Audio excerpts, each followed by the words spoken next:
I'm Rachel, 28 years old, and I never thought my family would betray me like this. Christmas morning, I woke to silence. The house was empty. 4 cars gone. 17 family members vanished. My calls went straight to voicemail until Mom finally answered. "We thought you were in the van with your cousins," she said casually. Then my sister Jessica accidentally sent me a screenshot. "He's really not here?" OMG, our plan worked. I replied with 2 words, "Merry Christmas." Then I canceled their $15,500 booking. Where are you watching from? Hit subscribe before I tell you what happened next when I woke up to 103 missed calls. Growing up in a large, tight-knit family was something I always took pride in. My parents, Robert and Margaret, raised 4 of us in a spacious suburban home in Connecticut. I'm the second oldest, with my sister Jessica being 2 years older, my sister Amy 4 years younger, and my brother Michael the baby of the family at 22. Extended family was always important too, with my mom's 2 sisters and their families, plus my dad's brother and his crew all living within a 30-minute drive. Holidays were big. Loud affairs with enough food to feed a small army and traditions that stretched back generations. The annual Christmas trip was our most sacred tradition. For 15 years, we'd all pack up and head to a cabin resort for the week between Christmas and New Year's. It started when I was 13, just our immediate family in one small cabin. As we all grew up and the family expanded, so did the trip. Cousins started joining, then aunts and uncles. And eventually it became this massive production with 17 people spread across multiple cabins or, in recent years, a large luxury rental house big enough to fit everyone. I'd been looking forward to this year's trip more than ever. 6 months ago, I moved back to my hometown after ending a 5-year relationship with my ex.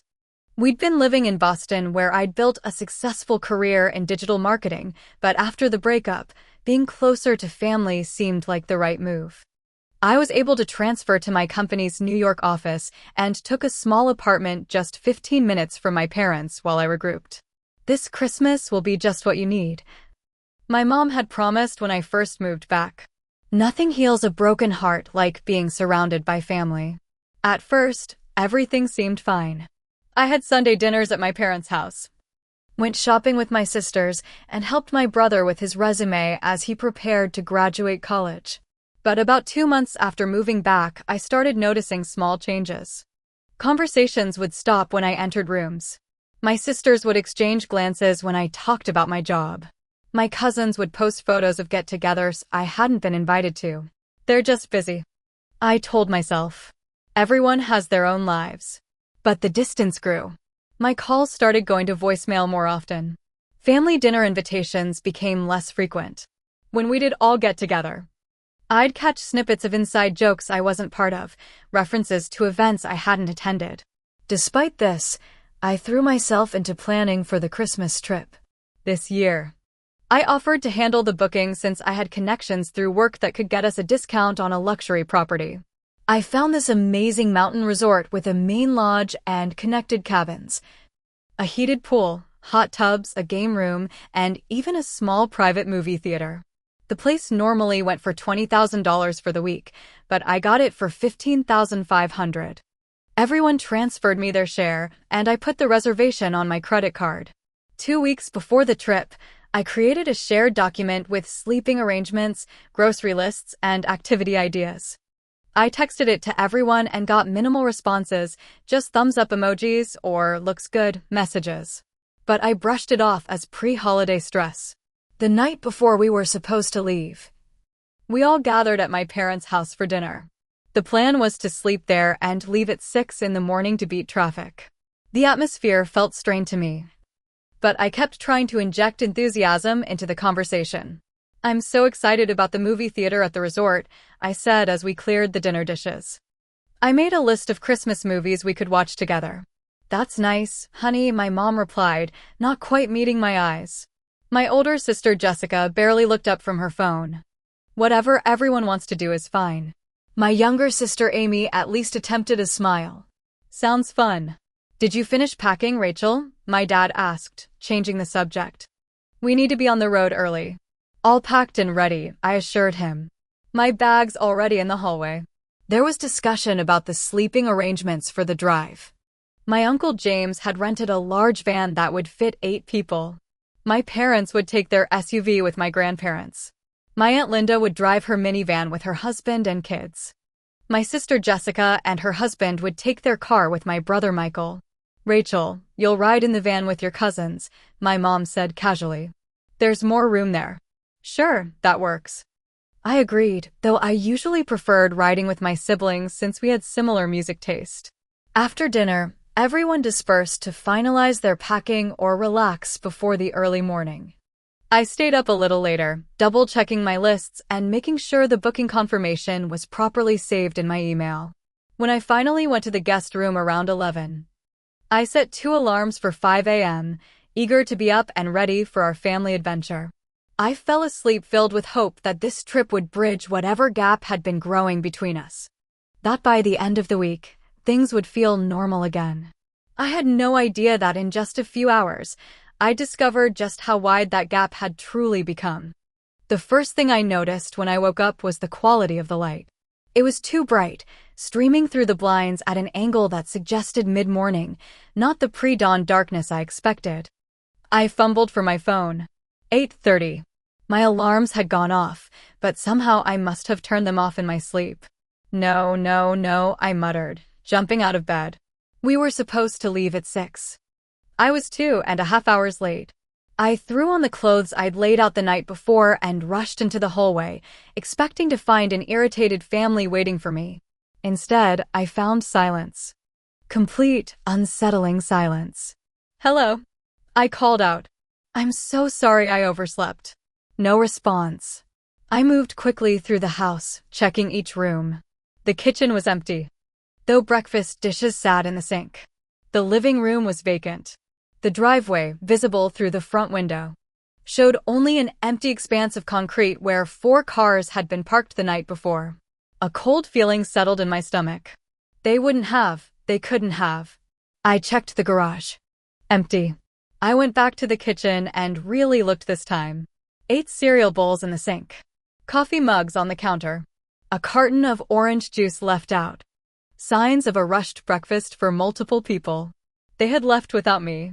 My first thought was that there had been a misunderstanding. Maybe they thought I was already in one of the cars. Maybe someone was coming back for me. I grabbed my phone and called my mom. It rang 6 times before she picked up. "Hello, Mom? Where is everyone?" "I just woke up and the house is empty." There was a pause, too long to be natural. "Oh, Rachel, we thought you were in the van with your cousins." Her voice had a strange quality to it, a forced casualness that immediately raised my suspicions. "How could you think that?"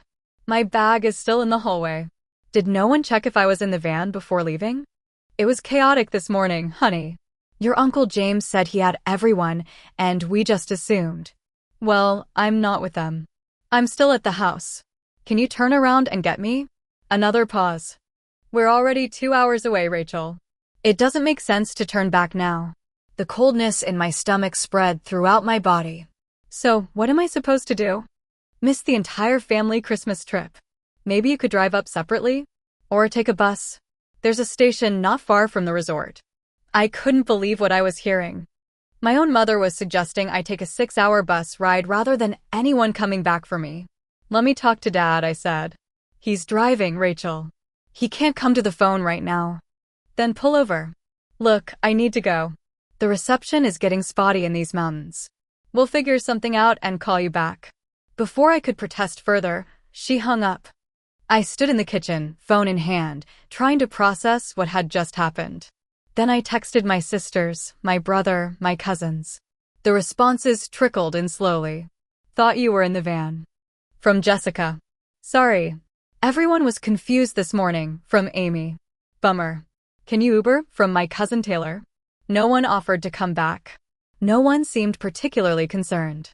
It was as if I was an afterthought, a minor inconvenience rather than a core member of the family being left behind on Christmas. I sat down at the kitchen table, trying to make sense of what was happening. Could this really just be a mistake? 17 people, and not one of them noticed I wasn't there? Not one of them checked my room before leaving? My phone dinged with a new message. It was from Jessica, but it wasn't a text. It was a screenshot of a conversation, clearly sent to me by mistake. The screenshot showed a text exchange between my sister and her friend Lauren. Lauren, how's the family trip going? Jessica, OMG, you won't believe this. Remember that plan to leave Rachel behind? It worked. She's really not here. Lauren, no way. How did you pull that off? Jessica, Mom unplugged her phone charger last night so her phone died. Then Dad turned off her alarms when she was in the shower. This morning we all ate super quietly and just left. She's probably still sleeping, LOL. Lauren, that's ice cold. I love it. What happens when she wakes up? Jessica, who cares? Maybe she'll finally get the hint that no one wants her perfect ass around ruining everyone's fun. I stared at the screen, reading and rereading the exchange. This wasn't a mistake. It wasn't a misunderstanding. It was deliberate. They had planned this. My family had conspired to leave me behind. With shaking hands, I typed a single response to Jessica, Merry Christmas. Then I put my phone down and let the tears come. I cried until my throat hurt and my eyes burned. I cried for the betrayal, for the casual cruelty, for the realization that the people I loved most in the world had gone to great lengths to exclude me. When I finally stopped crying, a strange calm settled over me. I picked up my phone again and saw a flurry of panicked texts from Jessica. Rachel, I'm so sorry. That wasn't meant for you. It's not what it looks like. Please call me. I ignored them all. Instead, I went to the family iPad that had been left on the coffee table. My parents used it primarily for recipes and FaceTime with relatives, but I knew all the family accounts were logged in. Sure enough, when I opened the Messages app, there it was, a group chat titled Christmas Trip, No Rachel. I scrolled up to the beginning, dated nearly 3 months ago. Message after message discussing how to exclude me from the trip. Complaints about how I was showing off with my job. How I was too good for the family now. How I always made everything about myself. My sister Amy claiming I had ruined her engagement party by stealing attention when all I'd done was give a heartfelt toast. My cousins mocking the fancy resort I'd booked, even as they happily let me pay the difference when it went over budget. Only my brother Michael had defended me. This seems really mean, guys. Rachel's going through a hard time with the breakup. But his protests had been shut down quickly. She's always going through something, Jessica had replied. Time she learned the world doesn't revolve around her. As I read, my shock gave way to a deep, burning anger. This wasn't just about the trip. This was months of resentment and petty jealousy. All directed at me for the crime of, what? Being successful? Trying to do something nice for the family? Moving back home when I needed support? I set the iPad down and looked around the empty house, seeing it with new eyes. The home that had once represented safety and love now felt like the scene of an ambush. And in that moment, I realized I had a decision to make. I could chase after them, confront them, beg for explanations and inclusion. Or I could show them exactly what happens when you betray the wrong person. The house felt different now, hostile almost, as I moved through it looking for more evidence of their betrayal. In the recycling bin, I found a crumpled itinerary for the trip. My name was there, written in my mother's handwriting, but with a thick black line drawn through it. It wasn't a last-minute decision then. They'd been planning this for some time. In my father's office, I found resort brochures with notes in the margins. Our won't like this activity scrawled next to a snowshoeing excursion. Perfect day for when our isn't there written beside a description of a Christmas market. They had been planning an entire Rachel-free vacation while smiling to my face and taking my money. Back on the iPad, I dug deeper into the group chat. The more I read, the more my stomach turned. My Aunt Linda suggesting they accidentally leave me at a rest stop if I did somehow make it into a car. My cousin Parker joking they could tell the resort I wasn't part of their group if I found my own way there. My Uncle James offering to be the one to unplug my phone charger to ensure my alarm wouldn't go off. Most hurtful were the messages from my mother. Rachel needs to learn she's not the center of the universe. This will be good for her. Good for me? Being abandoned on Christmas by my entire family? Being deliberately excluded and lied to? In what universe was this? Good for me. I found messages criticizing everything about me. My job. She acts like being a marketing executive is curing cancer. My apartment. It's so pretentious with all those books she probably hasn't even read. Even my attempt to help my brother with his job search. She's so condescending. Like Michael couldn't possibly get a job without her connections. The trip booking itself had apparently been a major source of resentment. She just had to take over and find some fancy place to show off, my sister Jessica had written. We were fine with the cabins we always get. Never mind that the fancy place I'd found was actually saving everyone money thanks to my corporate discount. Never mind that I'd contributed an extra $1,000 of my own money to upgrade everyone to the premium package with daily housekeeping and a Christmas Eve dinner prepared by a private chef. I thought back to all the times in recent months when conversations had stopped when I entered a room. All the canceled plans and unreturned calls. It hadn't been my imagination. They had been pulling away, building their little anti-Rachel coalition right under my nose. The worst part was discovering that this wasn't even the first time they'd excluded me. I found references to a 4th of July barbecue I'd never heard about, a weekend trip to the beach in August that no one had mentioned to me. Even a birthday dinner for my cousin that I'd somehow not been invited to. Remember how peaceful Thanksgiving was without Rachel dominating every conversation, my aunt had written in the chat. Thanksgiving? I had spent Thanksgiving alone in my apartment because my mother told me everyone was doing separate small gatherings this year due to a flu going around. I'd eaten a microwave turkey dinner and FaceTimed my ex, crying about how much I missed my family. Meanwhile, they had all been together, evidently celebrating their success at keeping me away. As the reality of the situation sank in, I found myself cycling through emotions: hurt, confusion, rage, grief. These people were supposed to love me unconditionally. These were the people I had rushed home to be near after my breakup. These were the people I had spent my entire life celebrating, supporting, and loving. And they had been actively working to push me out of their lives. I sat on my childhood bed, surrounded by evidence of their deception, and allowed myself one final, convulsive sob. I cried for the family I thought I had. I cried for the trust that had been irreparably broken. I cried for the little girl who had once believed her family would always be her safe harbor. And then, as the tears subsided, something hardened inside me. A resolve. A determination. They thought they could discard me, humiliate me, teach me some twisted lesson? They were about to learn a lesson of their own. I pulled out my phone and called my 2 closest friends, Natalie and Zach. People who had stood by me through thick and thin. Who had helped me through my breakup, who had never once made me feel like I was too much or not enough. You won't believe what my family did, I said when Natalie answered. I told them everything. The abandoned Christmas morning. The revealing text. The horrible group chat. As I spoke, my voice grew stronger, my resolve clearer. What are you going to do? Zach asked when I'd finished.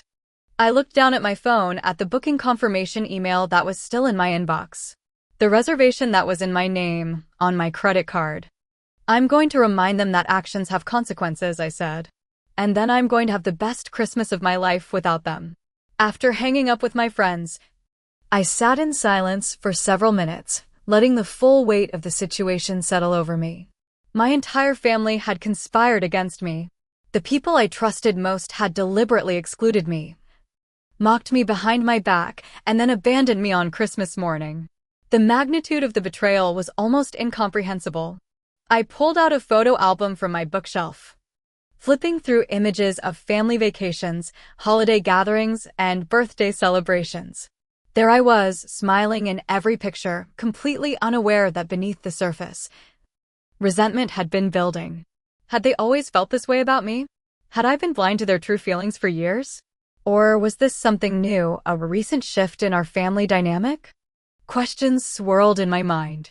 What had I done to deserve this? Was I really as self-centered and attention-seeking as they claimed? I tried to view myself objectively, to see if there was truth in their accusations. Yes, I was successful in my career, but I'd never flaunted my achievements. If anything, I'd used my position to help them whenever possible.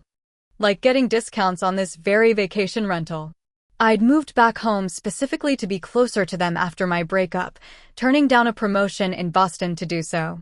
The more I reflected, the more I realized this wasn't about anything I had done.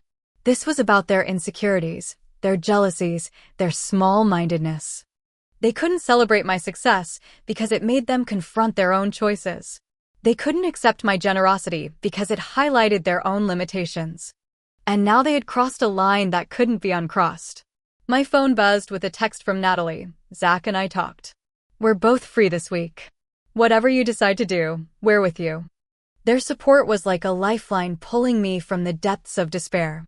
While my blood relatives had abandoned me, my chosen family was stepping up without hesitation.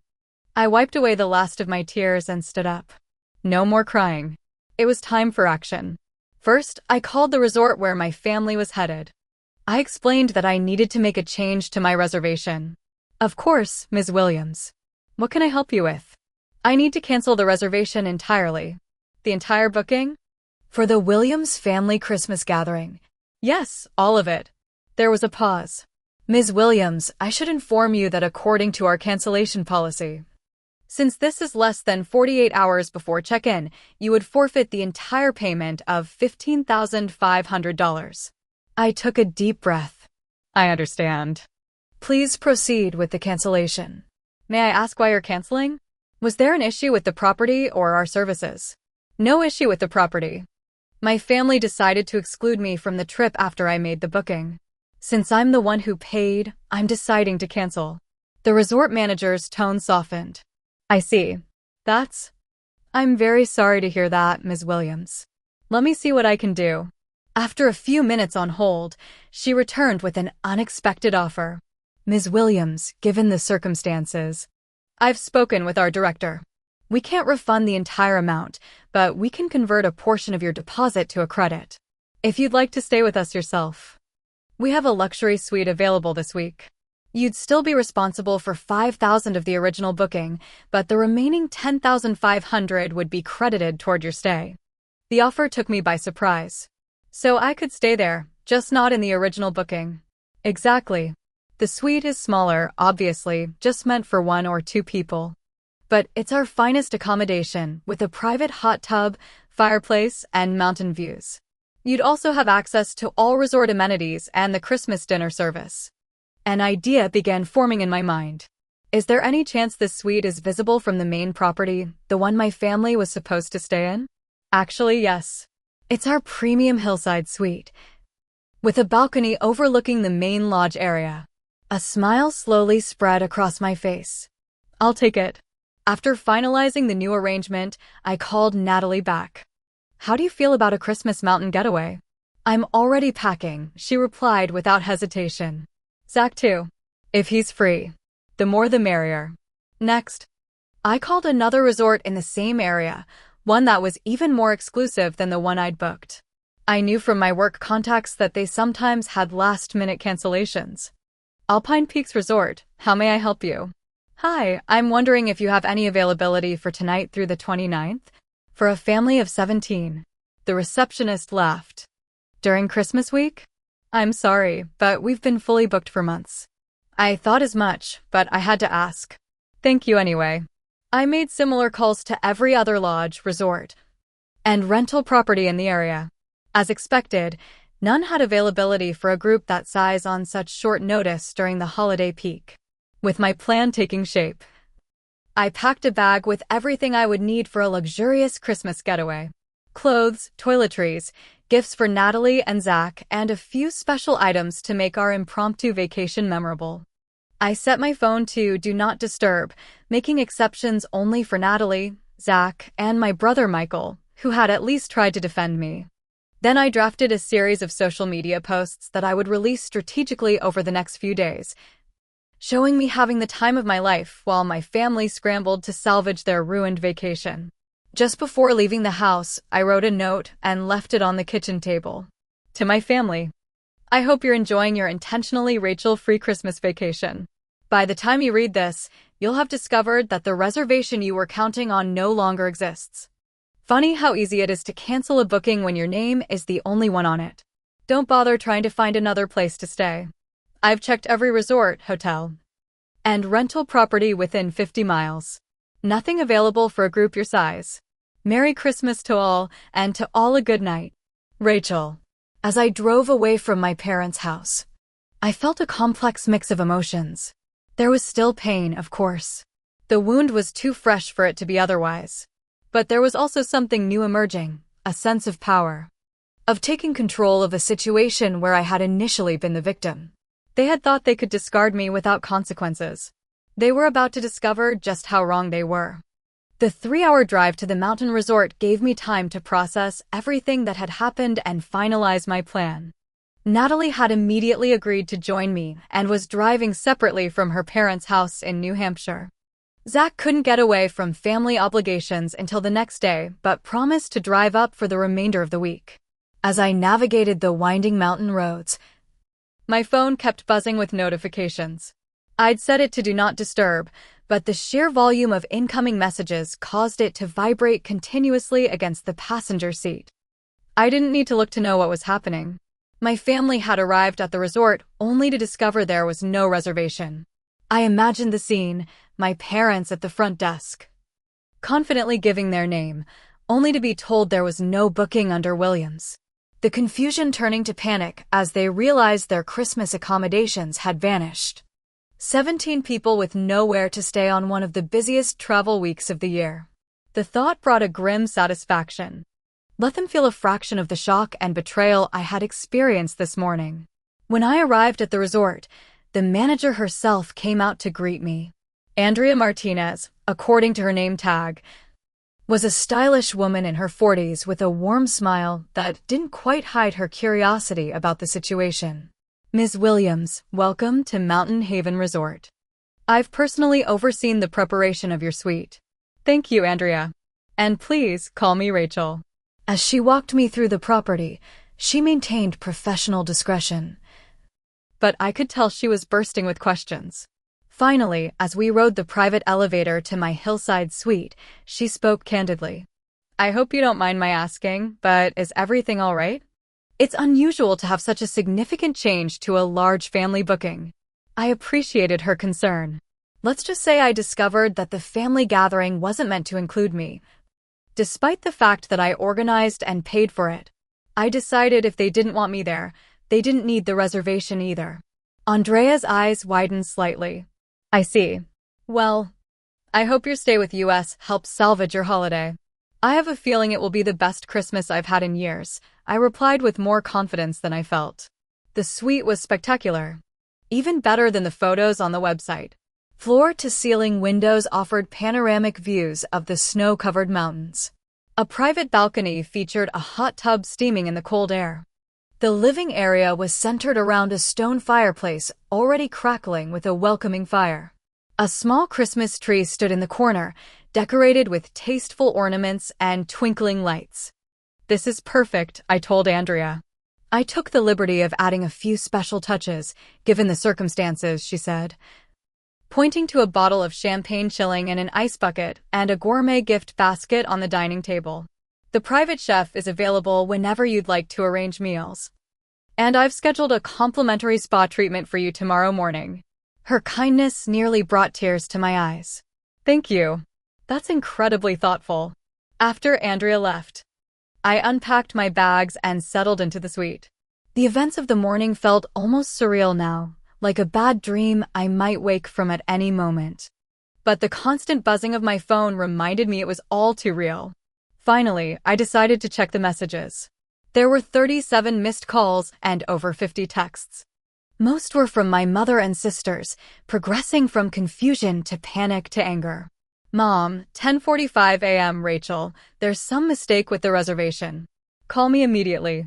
Jessica, 10:50 a.m. What did you do? The resort says the booking was canceled. Mom, 11:02 a.m. This isn't funny, Rachel. We have 17 people with nowhere to stay on Christmas. Amy, 11:15 a.m. OMG, did you seriously cancel our reservation? That's psychotic. Dad, 11:30 a.m. Rachel, call me right now. We need to fix this situation. Mom, 11:45 a.m. We found your note. I don't know what's gotten into you, but this is completely unacceptable behavior. The messages continued in this vein, growing increasingly desperate as they realized there were indeed no alternative accommodations available in the area. No one, not a single family member, acknowledged why I might have done this. No one apologized for leaving me behind. They were only concerned with the inconvenience to themselves. Except for one text from my brother Michael, I told them this was a bad idea. Are you okay? Please let me know you're safe. I replied only to him, I'm safe. Enjoying Christmas my way. I'll call you tomorrow. Then I turned my attention to creating the perfect revenge Christmas. I ordered a gourmet meal from the resort kitchen and set up my phone to take photos of me enjoying it by the fireplace. I changed into a festive red dress I'd packed and took a series of selfies on the balcony, champagne glass in hand, snow-covered mountains in the background. When Natalie arrived an hour later, we enhanced the photo shoot, taking pictures of us laughing together, enjoying the hot tub, opening small gifts we'd brought for each other. Every image was carefully crafted to show me having a wonderful time, completely unbothered by my family's absence. I posted the first photo to Instagram with the caption, "Sometimes the family you choose is better than the family you're born into. Merry Christmas from Mountain Haven Resort. Hashtag Christmas magic, hashtag best friends become family." Within minutes, the likes and comments started flowing in, including several from mutual friends of my family members who were clearly confused about why I wasn't with the rest of the Williams clan. "I thought you were on the big family trip," one commented. "Where's everyone else?" asked another. I left these questions unanswered, letting the speculation build. Meanwhile, Natalie and I settled in for a cozy Christmas Eve. We ordered more food, opened the champagne, and queued up holiday movies on the suite's enormous television. For a few hours, I was able to push aside the hurt and betrayal and simply enjoy the evening. As night fell, I received a text from Andrea, the resort manager. "Just thought you should know. Your family has been calling the resort repeatedly, trying to reinstate the reservation. They've also been asking if you're staying here. I haven't confirmed anything, as we protect our guests' privacy, but they seem quite persistent." I smiled at this. "Thank you for letting me know. And thank you for your discretion." The next text came from an unknown number. "This is the front desk at Pinewood Lodge. A large family is here trying to get rooms for Christmas, saying there was a mix-up with their original reservation. They mentioned your name. Just checking if you know anything about this situation." Pinewood Lodge was a modest motel about 20 miles from the resort, the only accommodation in the area that might have space during the holidays, albeit much less luxurious than what they'd expected. I didn't respond. Let them scramble. Let them spend Christmas in cramped motel rooms instead of the luxury resort I had arranged. Let them explain to their children why their grand holiday plans had fallen apart. Around midnight, my phone buzzed with a call from my mother. After debating with myself, I decided to answer. It was time to hear what she had to say. "Rachel? Finally. Do you have any idea what you've put this family through today?" Her tone, accusatory rather than apologetic, steeled my resolve. "Do you have any idea what you put me through this morning?" I replied calmly. "Waking up to an empty house on Christmas? Finding out my entire family had conspired to leave me behind. That was just a silly prank that got out of hand," she said dismissively.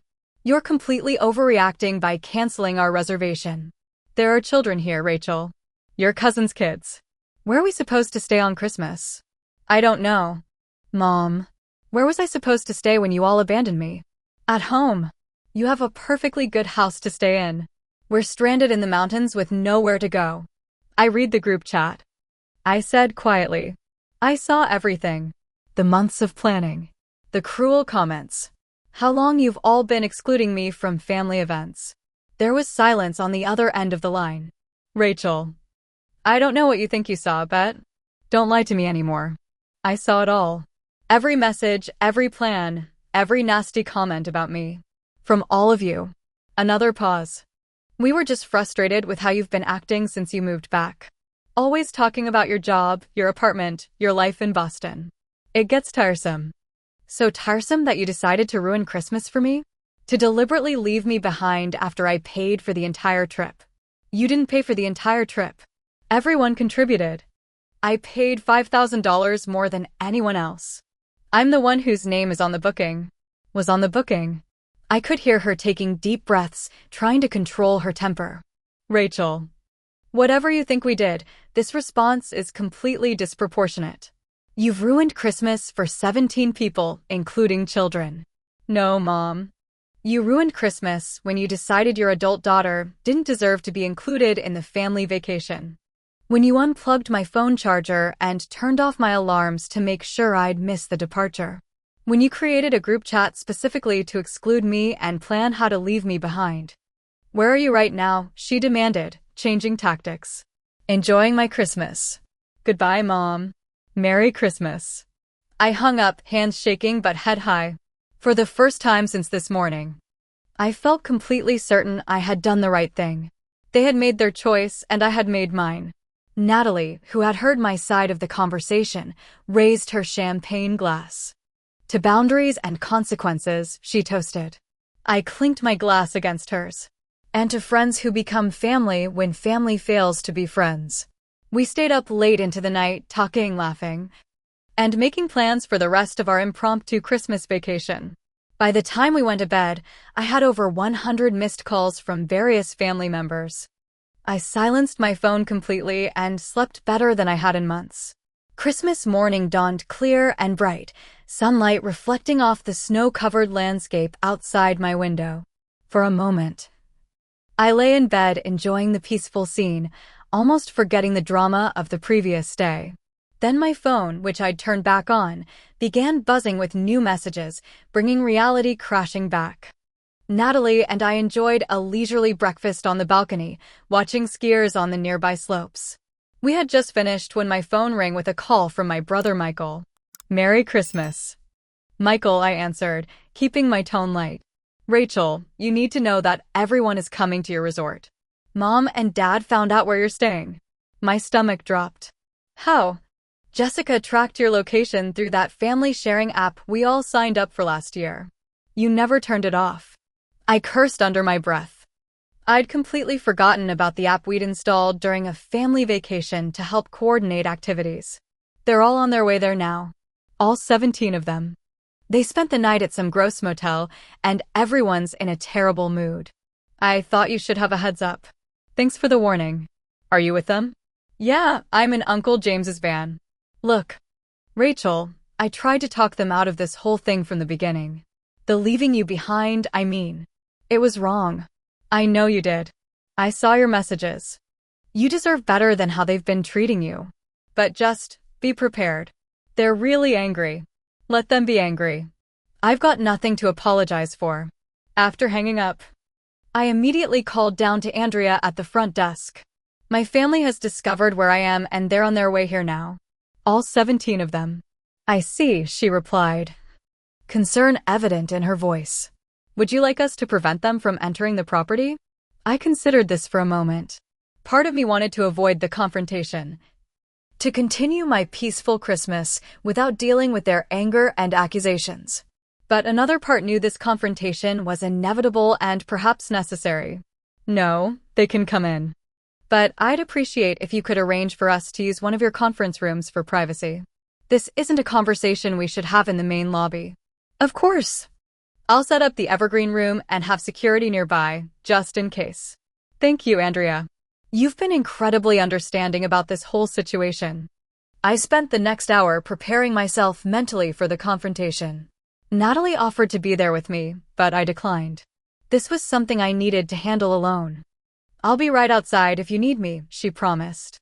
Just before noon, Andrea called to let me know my family had arrived and were being directed to the Evergreen room.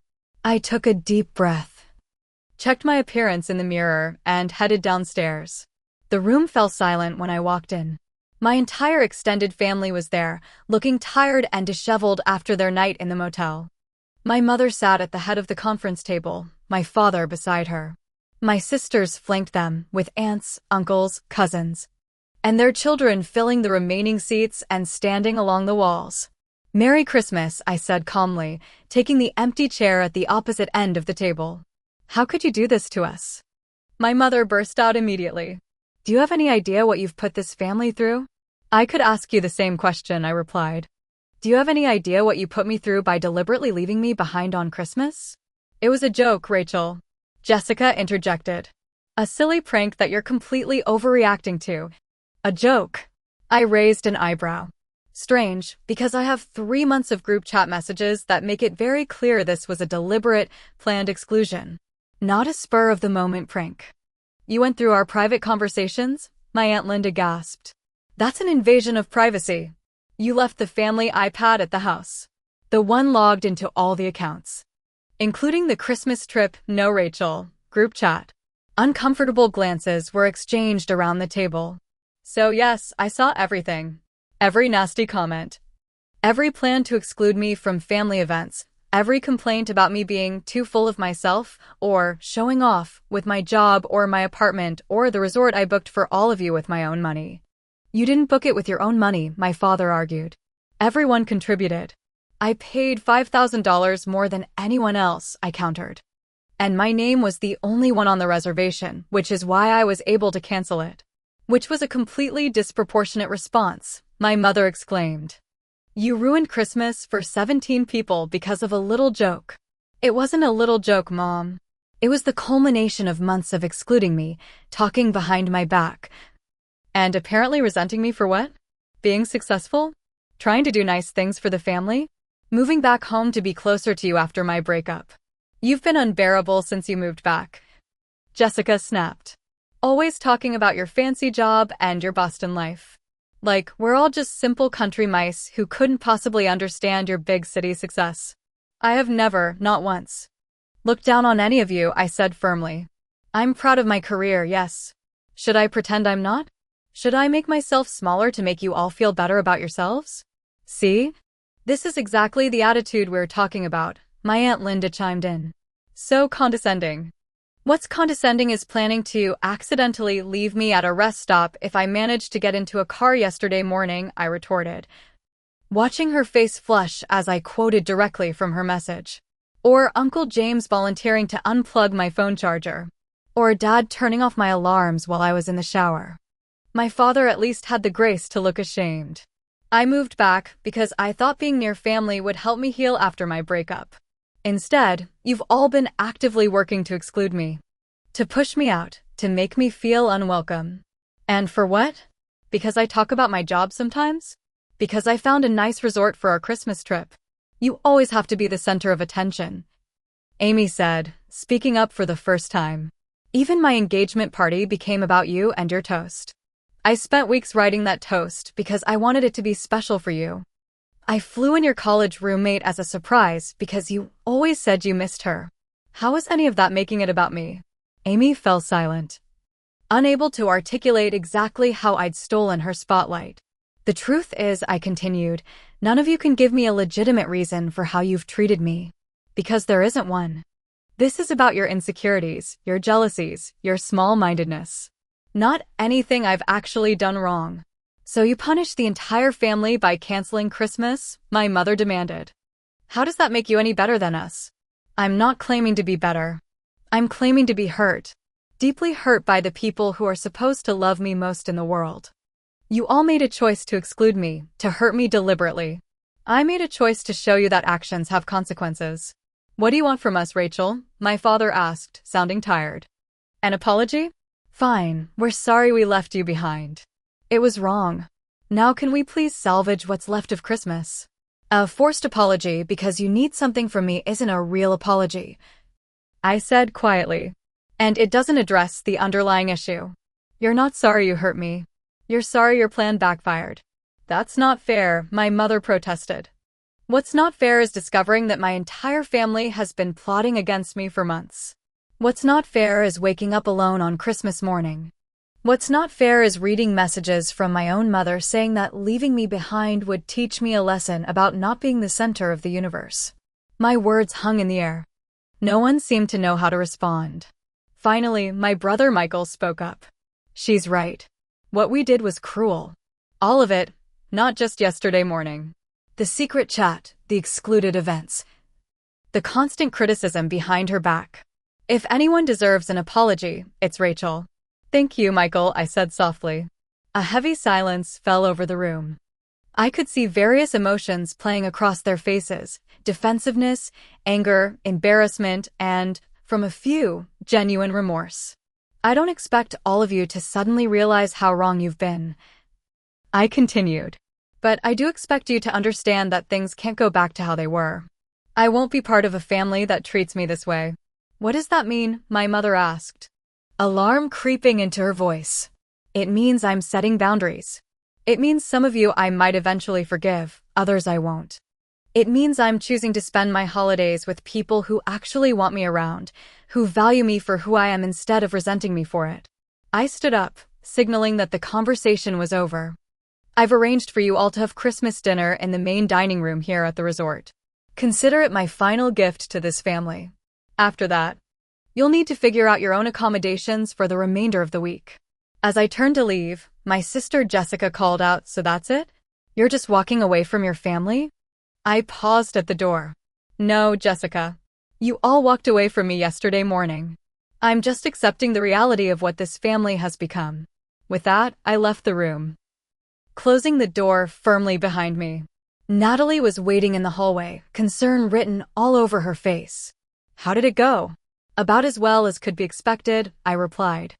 But for the first time in months, I feel like I can breathe again.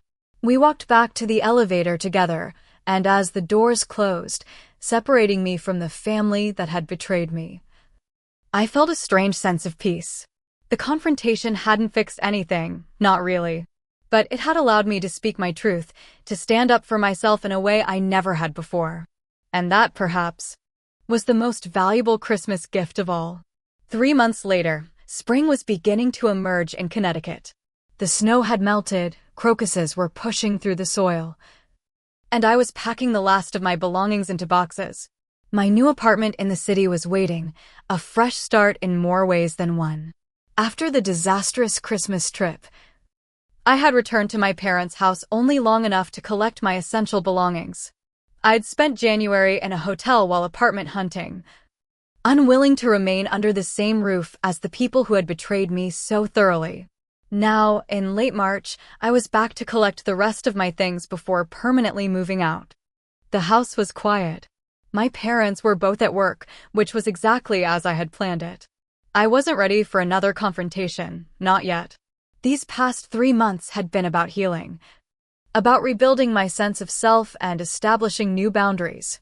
Some family members had reached out with genuine remorse. My brother Michael had been unwavering in his support, meeting me for coffee every week, helping me apartment hunt, being the one connection to my family that I didn't want to sever. I always knew they were wrong about you, he told me during one of our meetings.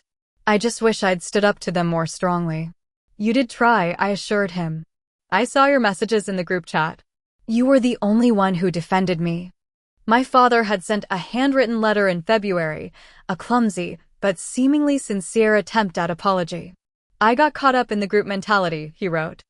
I forgot the most important job of a parent, to love your child unconditionally. I failed you, and I'm truly sorry. I hadn't responded yet, still processing whether I could forgive him and what that forgiveness might look like.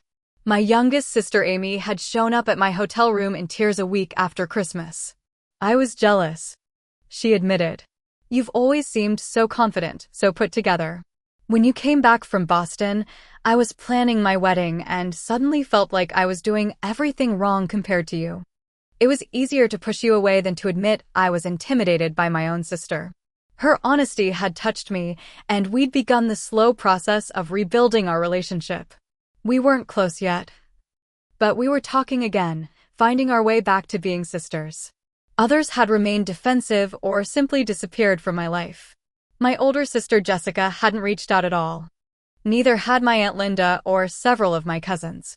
My mother had made multiple attempts to gloss over the situation, to pretend it had all been a misunderstanding that got out of hand, refusing to acknowledge the deeper issues or her own role in them. Families fight, Rachel, she'd said during one attempted reconciliation. But at the end of the day, we're still family. You can't just cut us off. I'm not cutting anyone off, I'd replied. I'm setting boundaries about how I deserve to be treated. Anyone who can respect those boundaries is welcome in my life. As I taped up the last box of books, I heard the front door open. Footsteps in the hallway, then my mother appeared in the doorway. "I thought you were coming when we weren't home," she said. Her tone caught between accusation and hurt. "That was the plan," I agreed, not stopping my packing. She watched me for a moment. "So this is really it? You're moving out for good?" "My lease starts tomorrow. I already have most of my stuff there. You could have stayed here. Save some money while you looked for a place." I finally stopped and looked at her directly. I couldn't stay in a house where I felt unwelcome and betrayed. She sighed heavily, leaning against the doorframe. "Rachel, it's been 3 months. How long are you going to punish us for one mistake?" "This wasn't one mistake, Mom. It was months of deliberate exclusion, cruel comments behind my back, and active planning to hurt me. And even now, you're still not acknowledging that. What do you want me to say? That we were terrible to you?" "Fine, we were terrible. We got caught up in this ridiculous group thinking. And it spiraled out of control. I'm sorry. Truly sorry." It was the first time she'd actually apologized without qualifications or excuses. I set down the packing tape and gave her my full attention. "I appreciate that. I really do. But rebuilding trust takes time. It can't be rushed or forced." "I miss you," she said, her voice breaking slightly. "I miss my daughter. I miss the mother I thought I had," I replied honestly. "The one I believed would never deliberately hurt me." We stood in silence for a moment, the weight of everything that had happened hanging between us. "I'm having a small housewarming gathering next weekend," I said finally. "Just a few friends, very casual. If you'd like to come, you'd be welcome." Her eyes brightened with surprise and hope. "Really? I'd like that." "It's a start," I said. "A small one." She nodded, understanding the boundaries I was setting. "I'll be there. Can I help you finish packing?" We spent the next hour working together in mostly comfortable silence, wrapping picture frames and stacking boxes. It wasn't forgiveness, not completely. But it was an opening, a possibility. My new apartment became my sanctuary. Located in a vibrant neighborhood with cafes and bookstores, it reflected who I was now: independent, thoughtful, selective about who I allowed into my space. The walls were decorated with art from local artists, the bookshelves filled with volumes that inspired me. The kitchen equipped for hosting small gatherings of people I truly cared about. These past months had taught me the difference between family by blood and family by choice. Natalie and Zach had been unwavering in their support, helping me move, bringing dinner when I was too exhausted to cook, listening without judgment when I needed to process my feelings. I'd also formed deeper connections with colleagues who became friends, with neighbors who checked in on me, with a therapist who helped me understand that setting boundaries wasn't selfish, but necessary for healthy relationships. My brother Michael became a regular visitor, often bringing his new girlfriend who quickly became a close friend. Amy came occasionally, our relationship slowly healing with each honest conversation. My father made awkward but genuine efforts, bringing plants for my balcony and asking questions about my work without the underlying resentment that had previously colored our interactions. My mother tried harder than I expected, respecting my boundaries while making consistent efforts to rebuild our relationship. We started having Sunday brunches, just the two of us, gradually working through the hurt on both sides. Jessica remained distant, though Michael told me she was struggling with her own issues, perhaps unable to face her role in what had happened. I left the door open but didn't pursue her, understanding that some relationships might never fully recover. As spring turned to summer, I found myself hosting a 4th of July barbecue on my building's rooftop terrace. Looking around at the gathered guests, I felt a sense of peace I hadn't experienced in years. There were friends from work, neighbors I'd bonded with, Natalie and Zach, Michael and his girlfriend, Amy and her fiancé, my parents sitting somewhat awkwardly but making an effort. It wasn't the large, loud family gathering of my childhood. It was something new, something chosen rather than inherited. A community of people who valued me for exactly who I was, who didn't need me to be smaller or different or less successful to make themselves comfortable. As the fireworks exploded overhead, Painting the sky in brilliant colors, Natalie nudged me gently. "You good?" I smiled, truly smiled. "Yeah, I'm good. Better than good. You know what I admire most about how you handled everything," she said. "You didn't let their betrayal change who you are. You didn't become bitter or closed off. You just got clearer about your boundaries." Her words resonated deeply. That had been the real journey these past months, learning that I could honor myself without becoming hardened. That I could set boundaries without building walls, that I could be selective about who I allowed close to me without shutting out the possibility of reconciliation. The Christmas betrayal had been painful beyond words, but it had also been clarifying. It had forced me to examine what family truly meant, to distinguish between obligation and genuine connection, to recognize that love without respect isn't really love at all. As everyone gathered to watch the fireworks finale, I thought about how differently this year had turned out from what I'd expected when I moved back home after my breakup. I hadn't found the comfort of sliding back into my family role.